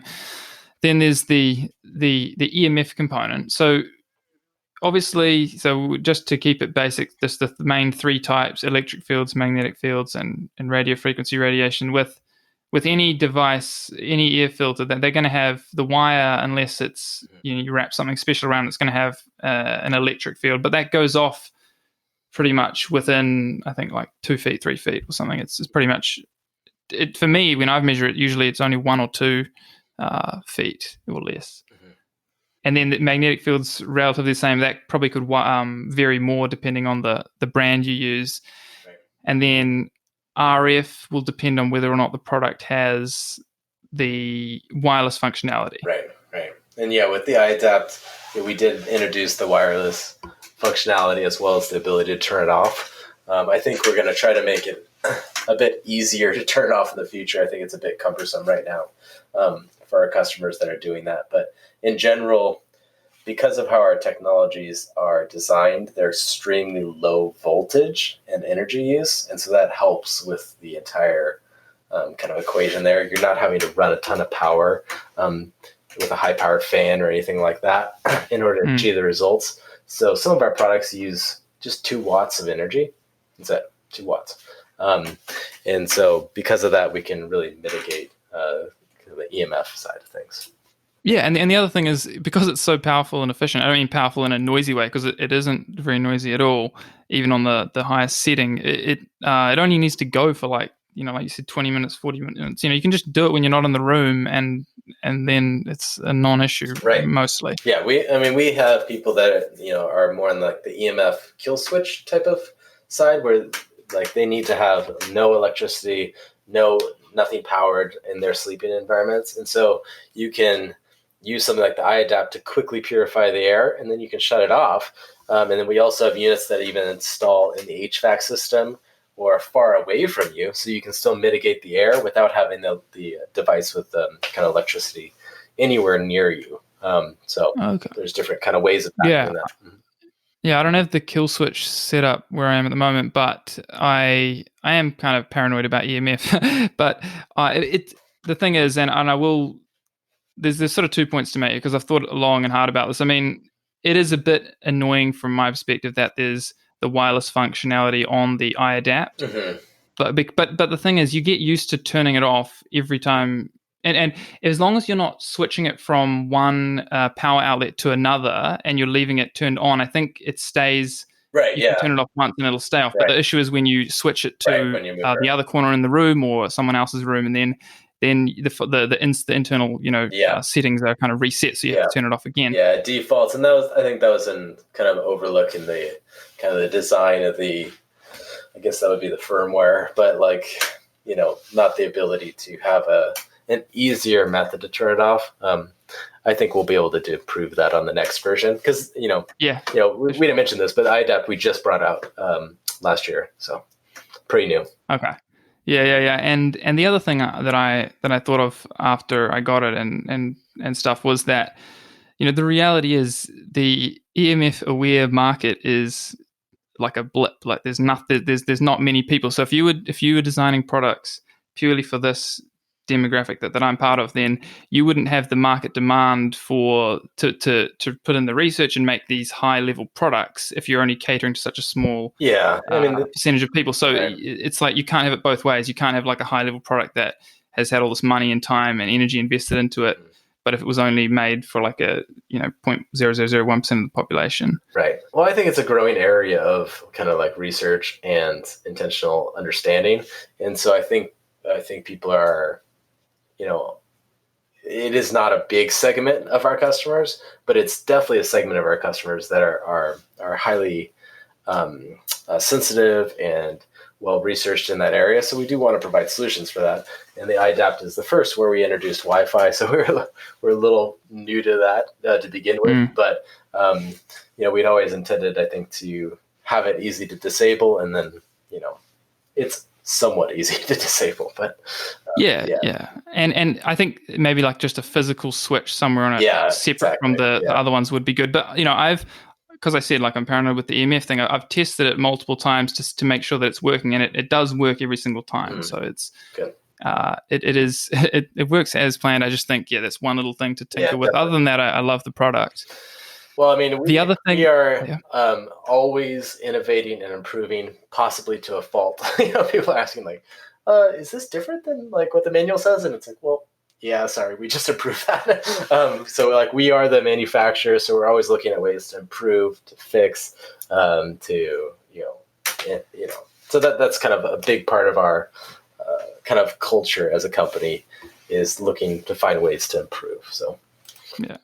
I'm sure we'll get that sorted in the near future. And then the next one was, you might not have thought of this because IPO is a good quality company, but malfunction risk. I've literally read Amazon reviews of some air filters catching fire and almost starting house fires. Wow, yeah. And this was one that was in like the $200 NZ dollar range. Sure. I'm not going to say the name, but so like 150, 120 USD, and that's kind of another thing that pushed me in the direction of, paying a little bit more and getting a hypo air. Sure. I didn't want anything like that. Sure. I mean, I would say that in our industry, the return rates can be incredibly high. And I think that's because of over promises, poor quality.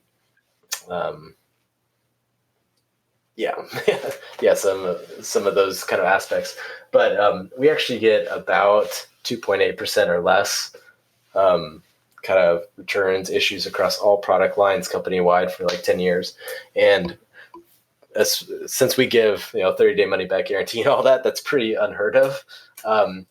But I think a lot of that is, we're a lean manufacturer. We do as much as we can in-house, a lot of times with as many components as possible, if not 100% from kind of somewhat local suppliers in the US. So we're very much touching each point of the manufacturing process, whereas many companies, at least in the US, are maybe designing it and then contracting it out to be built overseas. And so they're not actually involved with all aspects of the production. So.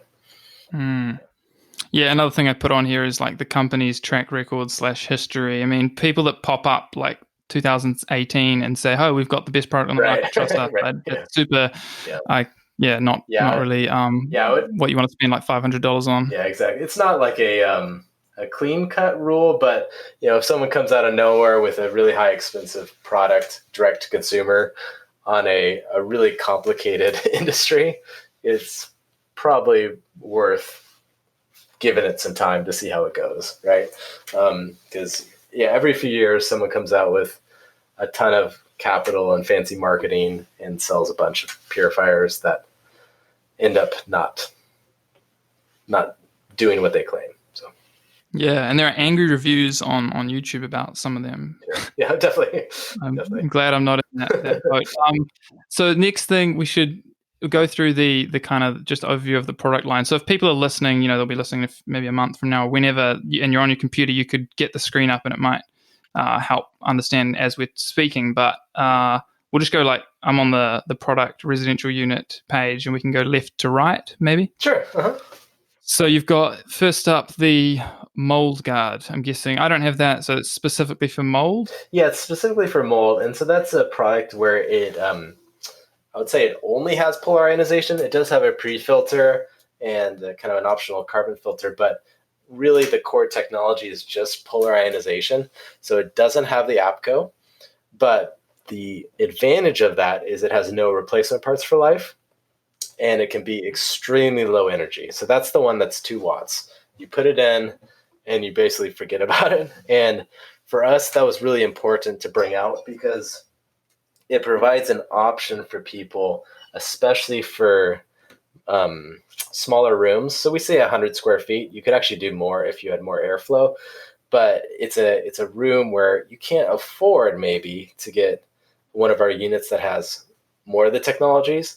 But in this case, you're going to get all of the protection when it comes to something like mold with as an affordable price point and lifetime cost as possible. So that was kind of our goal with that, because we've had such an upswing in people with mold issues that is really severely affecting their lives. And so we brought that product out for them to provide just as economical an option as possible that is really still effective. So yeah, so and there's multiple sizes for that? That one is only one size. So okay. Easy. Yep. And does that one have any, because this is another topic we'll briefly cover, especially on the G3, I think it's called, and the iAdapt. Does it have any light or anything like that? So that one has kind of similarly, it has a night light that you can disable. So you can have a zero light option, which a lot of people are choosing.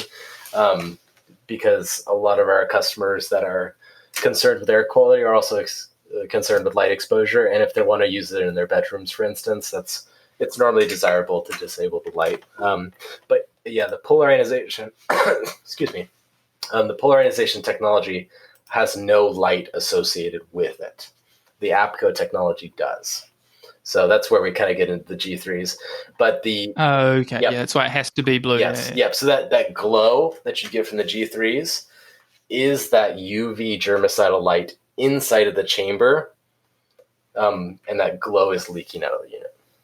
Okay. Right? Okay, cool. Right. So that was the mold guard. Yep. And then next is the Air Angel. It's a cool name. This is the one I was thinking of getting because I was a bit unsure of putting out a lot of money, especially because with the New Zealand thing, you have to pay like a stupid import tax. Sure. Well, I guess there's logic behind it, but so I was thinking of getting this because it would be under the limit, but I didn't. But it's more of a portable. Is it portable? Yep, it's portable in the sense that you can plug it into a car or a wall, and it only weighs about 1 pound. It's not battery operated.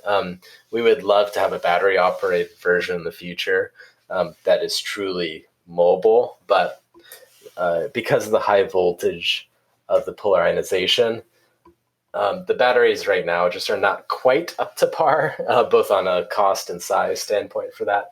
And we never want to put out a gimmicky product. There's a lot of wearable gimmicky products. So if we're going to bring out something that's wearable that you can like carry on a plane or something, we want it to be high powered as well. Because, now you're dealing with the air all around you. So that's a bit of a side tangent, sorry. But that's all good. So the mold guard, only polar ionization. The Air Angel is truly only APCO.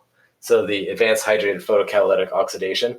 So the mold guard is going to have a greater efficacy against particulates, especially those related to mold, and then killing the biologicals. The APCO is going to kill the biologicals, but be weak against particulates. But it will be strong against chemicals. So Again, we wish it wasn't as complicated as it is, but the APCO is really great for cars. So you're dealing with all the VOCs from the pollution as well as killing things like mold, but it's not going to be dealing with particulates as well. So a lot of our customers that absolutely love the Air Angel are going to be taking it into a hotel room, and they're going to be getting things out of the air, dealing with the chemicals, dealing with the like the bacteria and mold and things like that in a kind of an unfamiliar environment, and it's something they can easily carry with them. So the Air Angel is really best for travel and cars, but we do have many customers that use it for bedrooms, offices, things like that as well. So. And we didn't actually talk about dust. We might not have early on in the show with different types of issues and exposure. But which of the types of that'd be a particulate. So that'd be like a physical something is kind of how you. But not all HEPAs.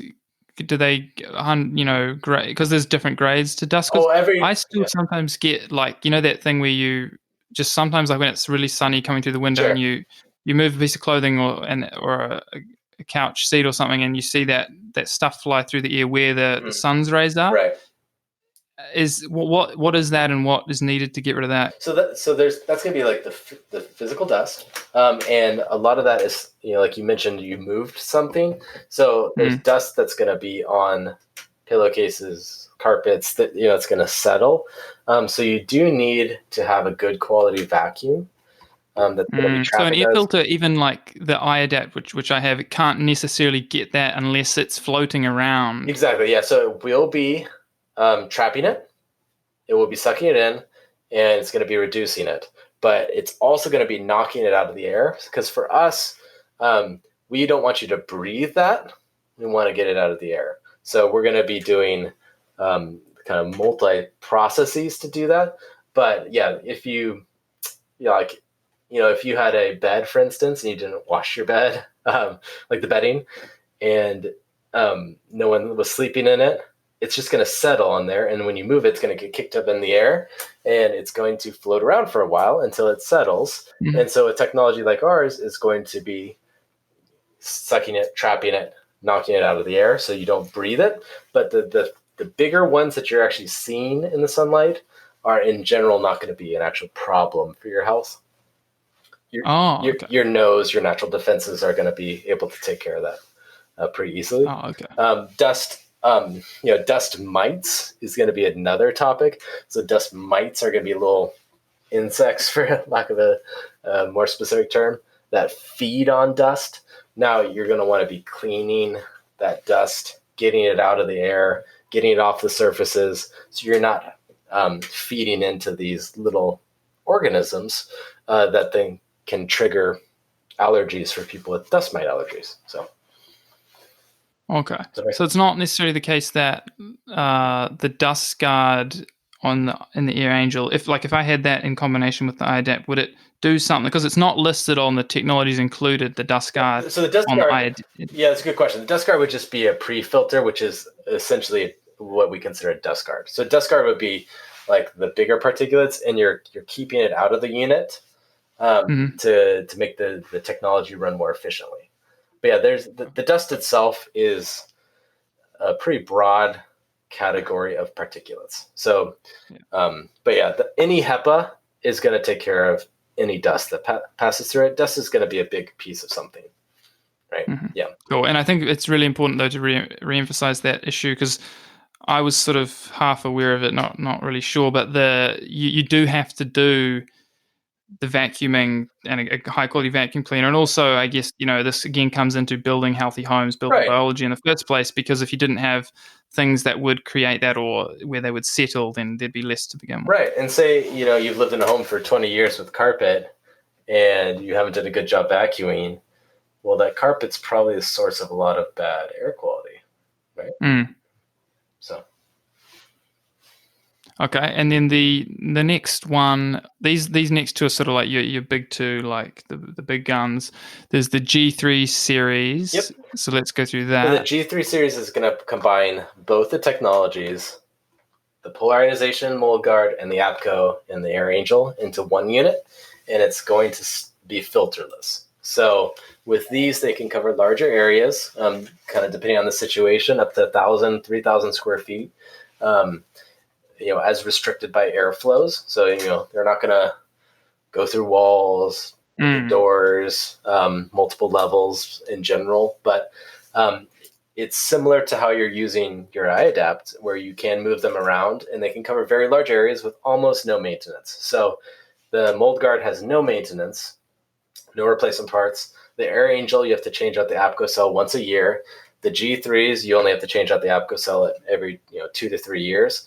And so it is for a long time, that's been our best-selling series because they can provide excellent removal with very little ongoing costs and are actually very affordable up front when you actually compare them with what they're doing and what other people are even claiming to do. Because when it comes to the square footage, a lot of times when you actually read on these other products, maybe it's $300, but they're claiming to be doing a really small room and they're not actually doing that much, right? So it is actually pretty affordable, but of course there's cost.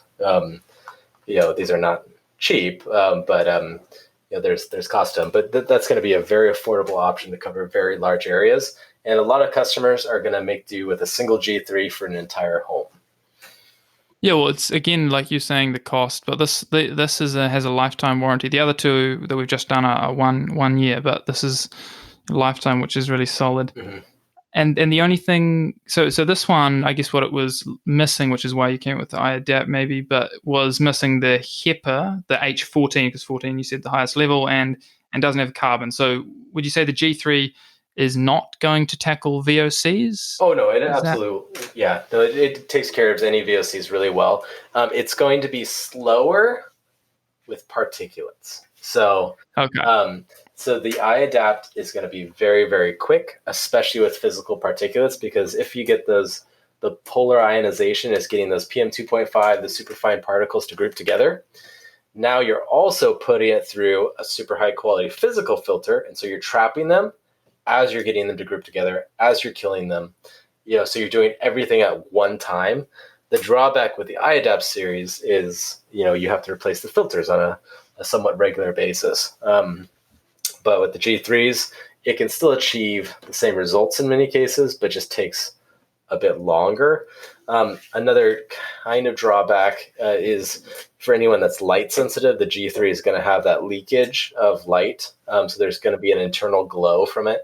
So for a lot of people that are light sensitive, they're not going to want it in their bedroom, but you can mitigate that by either putting the hallway outside your bedroom or turning it off at night, that kind of thing. So there's ways around it, but for a lot of people, they're not going to want that in their bedroom. The G3 series does produce a very minimal amount of ozone, so I would say that too. So anyone that's really ozone sensitive or concerned, the G3 might not be the best for them because it's part of the catalytic reaction in that one. It's designed to produce very minimal ozone, but a lot of times if you actually looked at the parts per billion of ozone in the actual air, you wouldn't be able to detect it at all because it's producing such a small amount that it is then reacting with the chemicals and dissipating. So it is not an ozone generator, but just since we're having this super technical conversation compared to what most people look at, it's producing very, very minimal amounts of ozone, whereas something like the Mold Guard, the iAdapt series, it's zero ozone producing. So. Got it. Yeah, and that one also covers more area, right? 1,000 to 3,000 square foot. Again, it kind of gets into some complicated questions where it's like your iAdapt small. If you put in 1,000 square feet, it would do it eventually, right? Yeah. It might actually do it as fast as a G3. But with the iAdapts, we're rating them for a very fast removal of that space. And we're also taking into consideration that we're wanting everything to go through the physical filter on an iAdapt, as well as to use the proactive technologies like the polar ionization in the ambient air, whereas the G3s they're basically putting out the catalytic molecules, the ions, into the air, and then those can travel great distances so that when something's introduced, it does have an internal fan that's circulating things for the G3, but it's less of a focus with that one. So, But yeah, the big cool. difference between those is going to be the speed of removal when it comes to the efficacy. The iAdapt also has more features related to, you can have completely dark, you can turn off the APCO, you can control it a bit more. It does. Yeah, the iAdapt has the cool feature of it gives the space that it's in a rough rating. Yep, it has green, orange, red. Yep, that's a particulate sensor. So that's one of those sensors that does actually work and provides accurate information. So the particulate sensor can help the unit know how fast to run its fan. You can have it like on the smart mode where it actually reacts to how dirty the area is. And that's also important with the filters because it tracks how much particulate pollution is in the air, how much you're using the fan, so you know how dirty the filters are. Because otherwise you would just be kind of guessing at how dirty your filters are, but the iAdapt's going to track that so that you know when it's a good time to replace that physical filter based off the particulate pollution. Yep. Yeah, and another thing with the that people should be aware of is with the replacement filters, if your area is very clean, like I was happy to find out that mine's never, when it's done the rating, it's never gone other than green. So I'm presuming that is an indication that it will probably need the replacement less often. Yes, that's right. That's right. Yeah. Yep.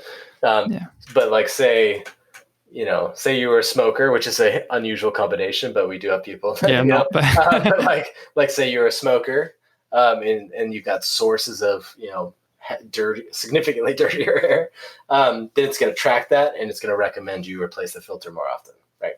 So, But again, with the HEPA, there's nothing wrong with the HEPA. The HEPA is increasing the speed of removal, but you're combining it with all the other technologies that are proactive to make the HEPA more effective.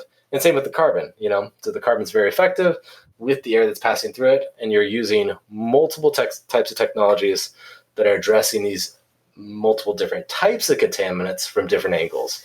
So the iAdapt's going to be better than pretty much anything you're going to find in any hospital on Earth. So exactly. Like that's kind of one of the purchasing reasons for me with the iAdapt. It seemed like there's no other category that it doesn't touch on. Like there's the HEPA, which there's 14 levels, and 14 is the best at the 14th level, right? So and then it's got below. I don't have it in front of me, so I probably should know. But anything below, I want to say like a 10, it falls into a lower category than true HEPA. But so it's kind of on like a 20-point rating system for the HEPA category. But that's going to be different than, say, like a Merv rating system. So it does get a little complicated. But as far as actual HEPA standards, H14 is the highest grade. And I want to say there's like 5 or 6 levels of what would be called a true HEPA. So around 11 or 10, I think, is a true HEPA. Yeah, and then so it's got the HEPA, the carbon filter, the polar ionization. Yeah. Your proprietary, the PCO, which is the APCO, and then it's got UV lights. Like it's like literally, I mean, you probably, because it's, you're obviously that part of that company, but I mean, I'd be interested to hear from other people, like any nitpickers, like what is it missing? What doesn't it have? I'd be curious. Yeah, we kind of went a little overboard on this one. I tell people in some cases it's more redundancy than you're going to need. But for someone that's symptomatic, so someone that's reacting to their environment, I have great confidence in recommending it to them because the speed of removal is going to mitigate your exposure, so reduce the possibility of exposure. And in that case, having all these different technologies makes a lot of sense. And for a lot of people, they can get by with a G3 and be very, very happy. But the iAdapt provides that faster removal, greater redundancies. It can be helpful. So yeah, and one of the main reason for me was like just the peace of mind of knowing I've got this thing that covers every base is covered pretty much. Right. So and the lifetime warranty it just makes sense to kind of do this once and then you're good. Right. Pretty much. So that's been good. We've covered those. And if you go on the website, hyperware.com, residential products, they have a really, really good, easy to understand table grid. So check that out if you've got. And then definitely ask David for questions if you've got any follow-up questions. But now I've got the Q&A. So a few questions here from some carnivores. The carnivore demographic is overrepresented in the Q&A for this Nice. podcast. Someone asked, what is a HEPA filter? So we've already kind of covered that. Hopefully. And then someone asked, would be interesting to hear another opinion on plastic particulates in household air from synthetic fibers, like I guess, from some clothes and stuff have polyester and stuff like that, or whatever the plastic materials are, and how much of a worry plastic off-gassing actually is. Is that even a thing? So there's many sources of off-gassing in our homes. I have not heard of any plastic off-gassing. It would probably be something that they treated the plastic with, say for transportation, which is very common. The most famous one is a new car smell, which... Oh, yeah, I hate that. Right? So it's like, it kind of got this, I don't know, this interesting, affection, but it's just off-gassing chemicals. And when you transport things overseas, a lot of times they'll treat those products for, pesticides or, whatever it is. And then that is off-gassing. As far as the plastic particulates, there's all kinds of sources of particulates in our homes. And that would be just another one of those kind of PM 2.5 categories, where the smaller ones are the ones that are going to be the most concerning. Our bodies can handle, so much, but the more you're exposing yourself to those kind of man-made synthetic, ultra-fine particulates, that's where the problem is. But yeah, in the home, many sources of VOCs are going to be like chemicals that you're using, whether it's, in clothes, cleaning counters, paints, those type of things. Like when you buy new furniture, like a lot of those new products, as well as chemicals that you're using in some aspect, that's going to be sources of VOCs. Yeah.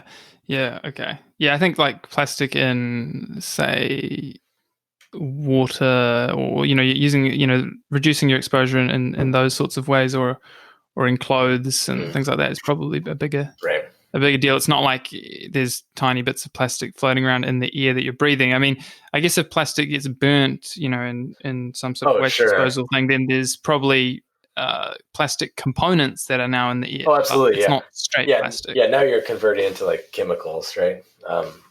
So.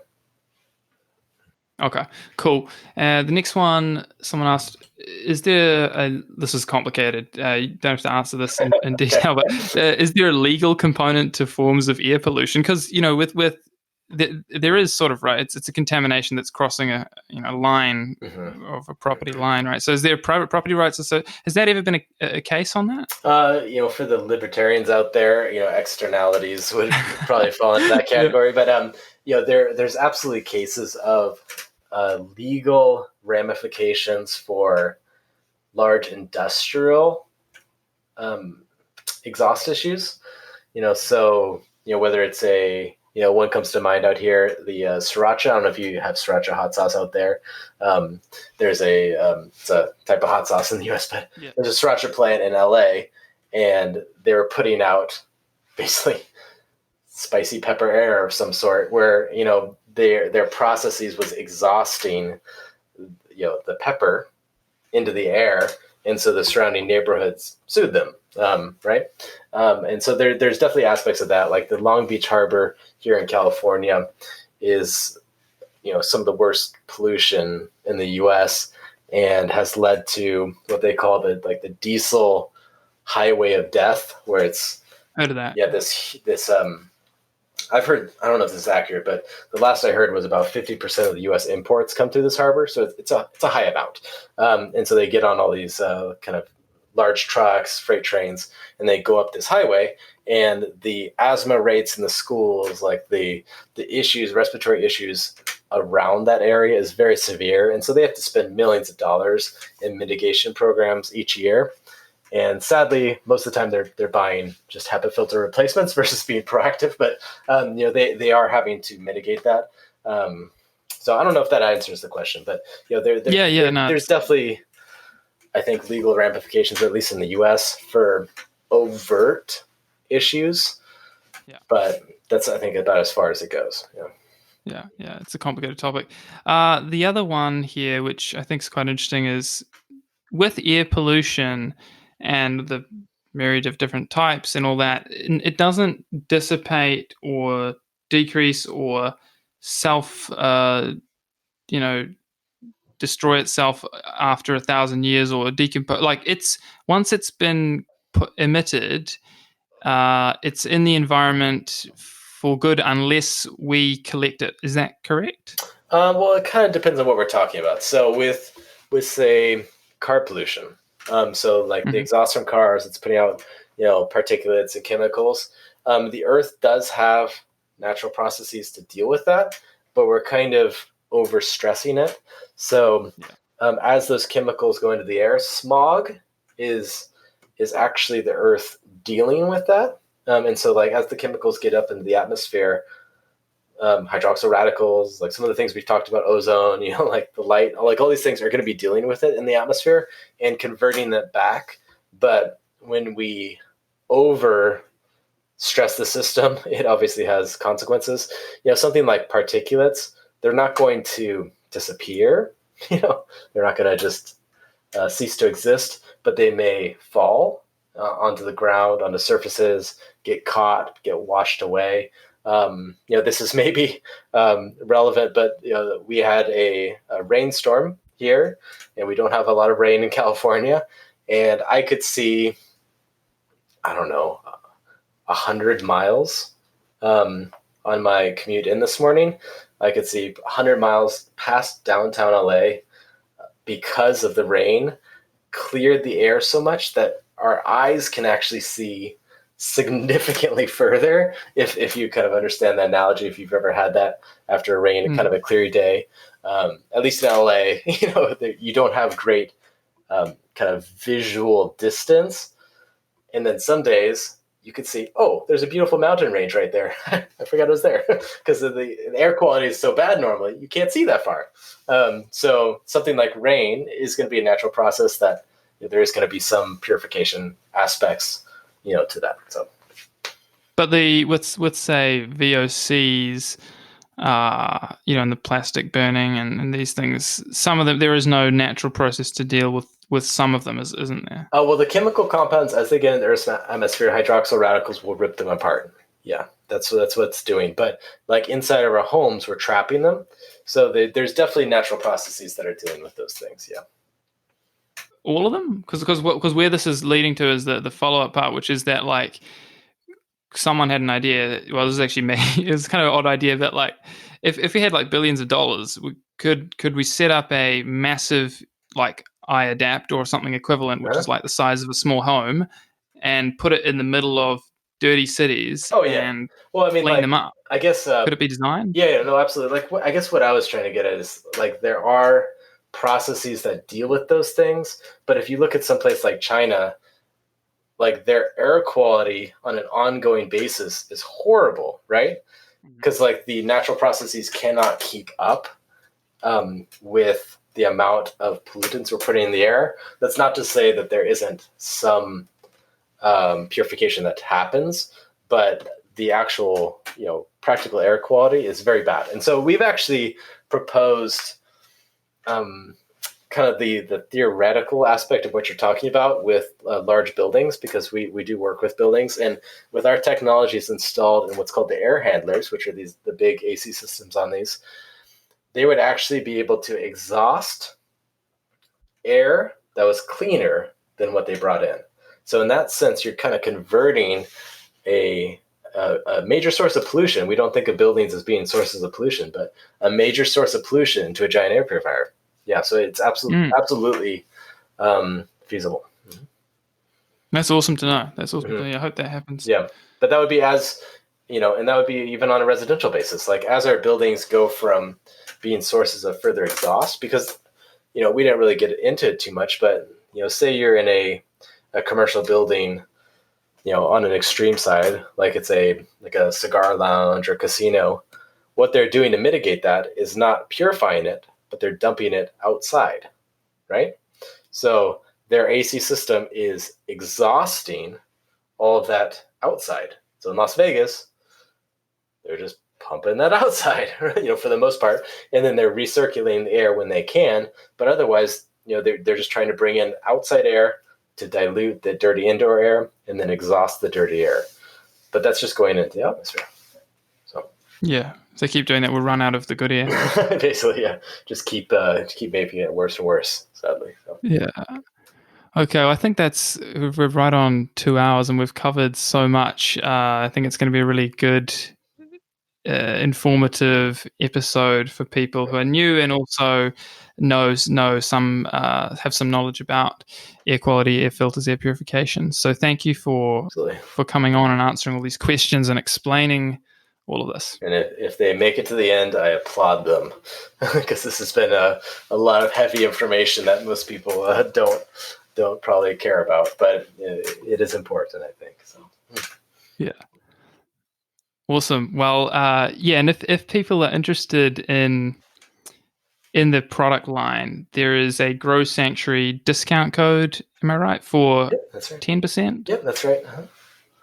And they just use Grow Sanctuary. They can go to hypoair.com/Grow Sanctuary, or just use the code Grow Sanctuary at checkout to get 10% off. So awesome. Well, thank you, David. And I'll be in touch if I ever have any more difficult questions or anything like that. But I should be fine because I've got a couple of the replacement air filters already ready, and it seems to be fine so far. Great. Well, we're here to help if we can, and we just encourage people to reach out with questions. Awesome. Thank you.